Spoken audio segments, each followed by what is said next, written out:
30শে November 2025 আপনারা যারা WP কনস্টেবলের প্রিলি এক্সামটি দিতে চলেছেন তাদের নিয়ে এই ভিডিওতে কিছু গুরুত্বপূর্ণ কথা বলবো, কিভাবে পড়াশোনা করবে এবং কত কি কাট অফ যেতে পারে সেই বিষয় নিয়ে আলোচনা করব।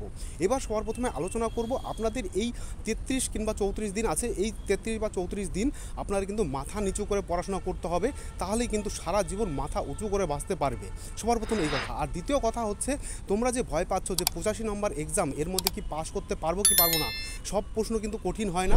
এই 85 নম্বরের মধ্যে 55 থেকে 56 নম্বর কিন্তু আপনাদের সহজ এবং মডারেট থাকবে, যেই প্রশ্নগুলোর অ্যান্সার করলেই আপনারা কিন্তু পরীক্ষাটি খুব সহজেই কিন্তু পাস করে যাবে। ঠিক আছে, তো কিভাবে পড়াশোনা করবে এবং মাঠের প্রিপারেশন কীভাবে নেবে সেই বিষয়টি এই ভিডিওতে আলোচনা করব।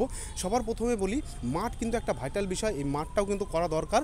তার জন্য আপনারা প্রতিদিন এখন পরীক্ষার আগে একটু কম দৌড়াবেন, অন্তত 2 কিলোমিটার করে দৌড়াবেন, এবং তারপর থেকে সকাল 6টার থেকে 1 ঘন্টা দৌড়ে আসবে 7টা পর্যন্ত। তারপর থেকে 7টার থেকে শুরু করবে, সারা দিনের মধ্যে অনেক টাইম, তার মধ্যে আপনারা 9 ঘন্টা মাথা নিচু করে পড়াশোনা করুন। যেমন ম্যাথে আপনারা 3 ঘন্টা করে টাইম দিন, জিআইতে 3 ঘন্টা করে টাইম দিন, এবং জিকেতে 3 থেকে 4 ঘন্টা টাইম দিন। আর ইংলিশ যারা আগে প্রিপারেশন করেছো এবং নতুন প্রিপারেশন করছো ইংলিশে, তারা কিন্তু ইংলিশে 1 ঘন্টা কি 1.5 ঘন্টা টাইম দিলে ইংলিশ কিন্তু 10 নম্বরের জন্য এনাফ। তো আপনারা এই কয়দিন সারাদিন কোথাও না গিয়ে আপনারা কিন্তু পড়াশোনা করুন। অবশ্যই আপনাদের কিন্তু যেই 85 নম্বর এক্সাম হবে তার মধ্যে 55 থেকে 56 নম্বর কিন্তু আপনারা অ্যান্সার করতে পারবেনই। তো এরপরে বলি যে কাট অফ কম যাবে, এই কারণটি কেন বলছি কাট অফ কম যাবে, কারণ হচ্ছে আপনাদের কিন্তু পরবর্তীতে কিন্তু এক্সামের পরে কিন্তু মাঠ আছে, আর মাঠে কিন্তু বহু সংখ্যক শিক্ষার্থী কিন্তু বাদ যায়। অন্তত আপনারা ধরে রাখেন যে মাঠে যদি আপনাদের 8000 সিটে যদি 5 গুণও ডাকে, 40,000 কি 50,000ও যদি ডাকে, তার মধ্যে আপনাদের ইন্টারভিউ দেবে শুধুমাত্র 15 থেকে 16,000 কিন্তু ইন্টারভিউ দেবে, বাদ বাকি কিন্তু মাঠে বাদ হবে। এটা আগেই বলে দিলাম, মাঠে দৌড়ে কিংবা আপনাদের হাইট মেজারমেন্টে কিন্তু বাদ হয়ে যাবে। তো এর জন্য বলছি যে কাট অফ কিন্তু খুবই কম যাবে, নেগেটিভ কিন্তু করবে না। এবং আপনাদের যেই 85 নম্বর পরীক্ষা থাকে, এই পরীক্ষার মধ্যে কিন্তু আপনারা, আমি বললাম একবার যে 60টা প্রশ্নের মতো কিন্তু মডারেট কিংবা নর্মাল প্রশ্ন থাকে, এবং কিছু প্রশ্ন 10 থেকে 15টা প্রশ্ন একটু কঠিন থাকে। তো আপনাদের নাম্বার ওঠানোর জায়গা কিন্তু আপনাদেরই দেখে নিতে হবে, ভালো করে প্রিপারেশন নিতে হবে।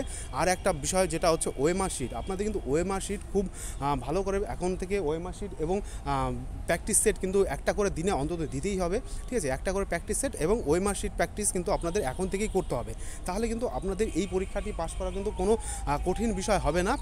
50 নম্বর পেলেই কিন্তু জেনারেলরাও মাঠে ডাক পাবে। এসসি এসটি যারা আছে তারা কিন্তু আরও 5-7 নম্বর করে কমিয়ে নিলেও কিন্তু তারা মাঠে ডাক পাবে, কিন্তু চাকরি পাওয়ার জন্য এই চাকরি পাওয়ার জন্য কিন্তু 50 নম্বরে কিন্তু জেনারেলদের হবে না, সেখানে 55 থেকে 56 নম্বর অন্তত পক্ষে পেতে হবে, তাহলে কিন্তু হয়তো চাকরিটা হবে, কিংবা এর থেকে কমও যেতে পারে, আমি ভুল হতে পারি, কিন্তু আমার প্রেডিকশানে বা আমার সম্ভাবনায় এটাই মনে হচ্ছে যে 55 থেকে 56 যারা এই 85-র মধ্যে স্কোর করবে তারাই কিন্তু চাকরিটা পেয়ে যাবে। তো এইভাবে আপনারা প্রিপারেশন নিতে শুরু করুন, এবং ভিডিওটি ভালো লাগলে অবশ্যই লাইক করুন এবং আমাদের চ্যানেলকে সাবস্ক্রাইব করে নিন, এবং কমেন্টে নাইস কিংবা গুড আপনাদের মন্তব্য যা থাকে আপনাদের কমেন্টে কিন্তু অবশ্যই জানিয়ে দিতে পারেন। তো ভিডিওটি শেষ পর্যন্ত দেখার জন্য ধন্যবাদ।